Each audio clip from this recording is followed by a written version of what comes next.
The U-boat designated as U-31 emerged on December 28, 1936, at the A.G. Weser shipyard in Bremen, on Germany's Baltic northern coast. It was one of the first 10 German Type 7 submarines to be built, later designated as Type VIIA submarines.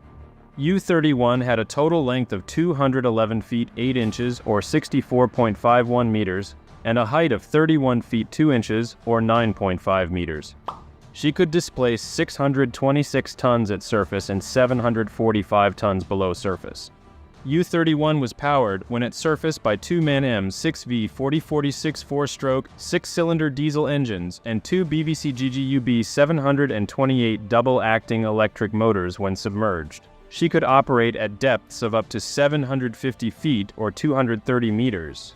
Those engines afforded her a maximum surface speed of 17 knots, equating to 20 miles or 31 kilometers per hour, and maximum submerged speed of 8 knots, or 9.2 miles or 15 kilometers per hour.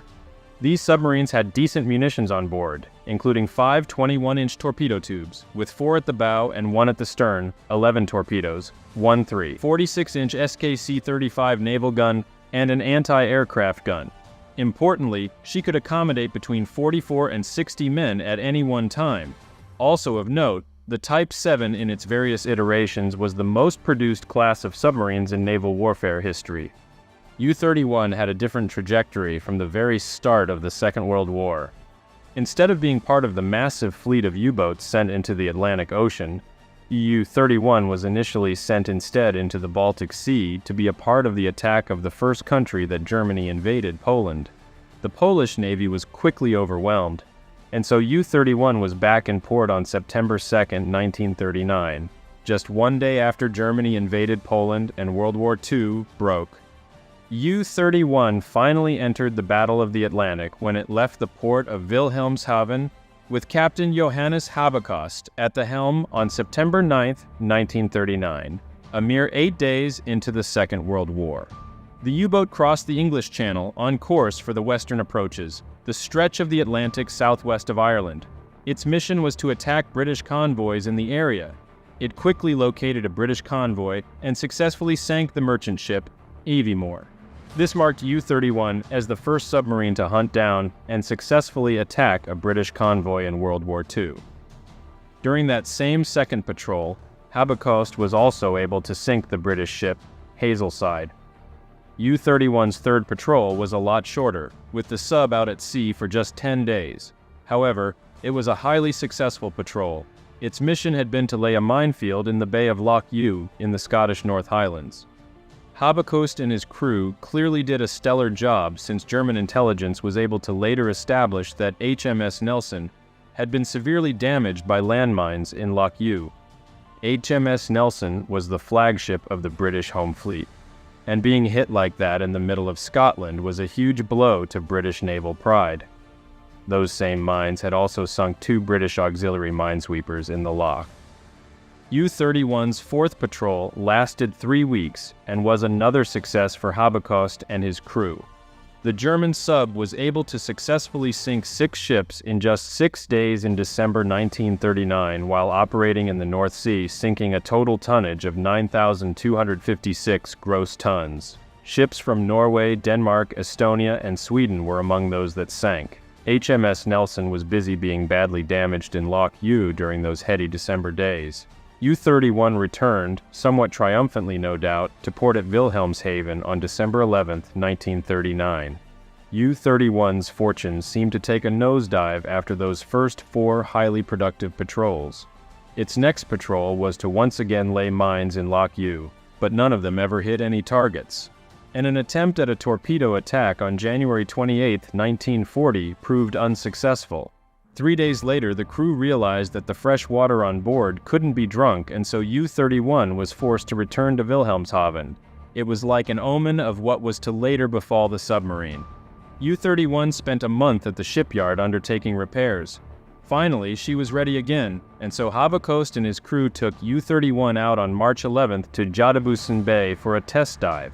It was at around noon that a British Blenheim from the 82nd Squadron of the Royal Air Force appeared directly overhead. Its engines switched off and dropped 2 bombs directly onto the U-boat. U-31 immediately sank, making it the first German submarine to be sunk by overhead aircraft attack. German rescue ships were sent to where U-31 had sunk, but to no avail. Not only had Habekost and his entire crew died, but so too 13 workers and engineers from the shipyard who had been invited to participate in the test dive. A total of 58 men died on U-31 that day. It took 17 days to raise U-31 before she could be delivered on March 28, 1940, to the Western shipyard in Wilhelmshaven to be overhauled. Her repairs took 4 months, enabling U-31 to re-enter service for the Kriegsmarine on July 30th with a new commander on board, Lieutenant Commander Wilhelm Prellberg. She undertook a 10-day inspection, which she passed, thereafter entering the Baltic Sea for her 6th patrol as U-31. She made out for Norway accompanied by escort ships, and parted with the escort 2 days later at Kristiansand in Norway. U-31 was headed for the Shetland Islands to the north of Scotland. It was there that Prellberg received notice on September 26 that a northward-bound convoy had been spotted off Western Ireland. U-31 made a dash for the supposed location of the convoy, only to be later informed by U-boat headquarters that the coordinates had been wrong. Prellberg and his crew were angry at this, given that it could have exposed U-31 to unnecessary overhead or ship attack while forging ahead at surface. He expressed his opinion in the U-31 war log with this clearly irate entry. Took up a position on the convoy's route. Complete nonsense. The convoy reported by U-29 ended up in square 9813, too far to the south. There are no signals. I returned to my position. Fortunately for Prellberg, the very next day, U-31 was able to attack and successfully sink a Norwegian vessel, Vestvard. It was an armed vessel that had been part of convoy OB-218 out of England. Unfortunately for the Norwegian ship, it had fallen behind its convoy, which is why it was so vulnerable to attack by U-31. It was during that 6th patrol that U-31 gained its notoriety as being possibly the most torpedoed U-boat in history. Prellberg's submarine would sail on October 8, 1940, into what became known as its Battle of Biscay in the Bay of Biscay off the west coast of France. Upon approach to the German-occupied port of Lorient early that morning, U-31 suddenly came under attack by the British submarine, HMS Trident. Lieutenant Commander Geoffrey Mainwaring-Sladen was at the helm of the British sub, and he was intent on hunting U-boats in the Bay of Biscay. Signalmen aboard HMS Trident spotted a German submarine on the port side at 6:30 that morning. It was U-31. Sladen ordered full speed ahead and immediately fired a salvo of 5 torpedoes at the German target, of which one did not deploy. None of the first 4 successfully deployed British torpedoes hit their target, however. Now almost at point-blank range, HMS Trident fired a further 2 torpedoes at U-31, with a 7th deployed 2 minutes later. That last torpedo was the one that had initially failed to deploy. Amazingly, U-31 was able to actively maneuver around and dodge all of these British torpedoes, which is why the acoustician on board HMS Trident could hear none of the telltale booms of torpedoes hitting the hull of the U-boat. However, the British submarine's sonar did pick up a signal at 9 o'clock, which the British crew mistook as being the hull of U-31. They were wrong, but left the battlefield nevertheless convinced they had downed a German U-boat. The Germans on board U-31 knew that they somehow dodged not 1, but at least 7 torpedoes. Prellberg must have felt vindicated as a submarine commander. His rather sarcastic last entry before reaching port does suggest that, in which he wrote, "On this voyage the boat played the role of a target ship for British submarines, was attacked 3 times and received a total of 7 eels." It would later transpire that in fact no less 11 torpedoes had been fired at U-31, possibly even 12. It's quite probable that not a single German U-boat was ever subject to so much torpedo fire without being sunk. But it would seem that U-31's luck would finally run out after that momentous and crazy 6th patrol. It may have survived its Battle of Biscay, but U-31 seemed destined to not make it to the end of the war.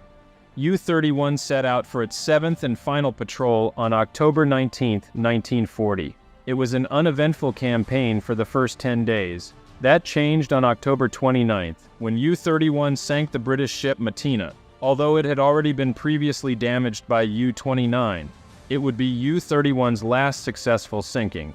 The fate of U-31 would be sealed by the British destroyer HMS Antelope.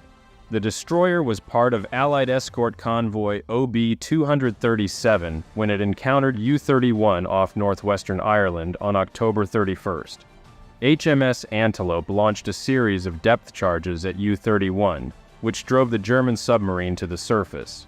Prellberg and his crew abandoned their U-boat. The British destroyer picked up 44 of U-31's crew, of whom one would later die on board. 2 days later, on November 2nd, HMS Antelope collided with U-31 during efforts made to board the unmanned submarine. The collision sank U-31, destroying the U-boat once and for all. The British ship sustained damage from the collision, and so, it limped back to its base in the Clyde in Scotland, with the crew of U-31 now prisoners on board. And just like that, U-31, which had once seemed almost invincible, would become known as the only U-boat in the Battle of the Atlantic that was sunk not once but twice.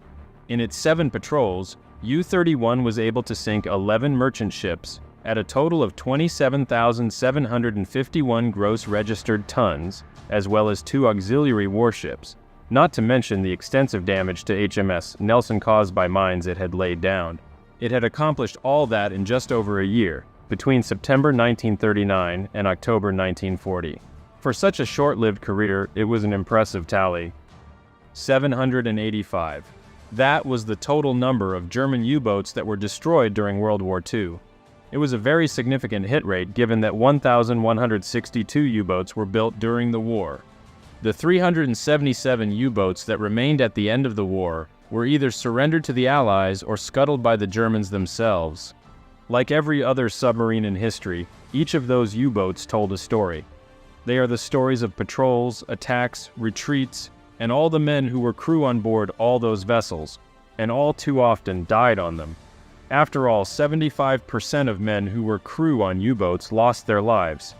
Each U-boat was unique in what it achieved or failed to achieve, but few had a history as unique as that of U-31, the U-boat that sank twice.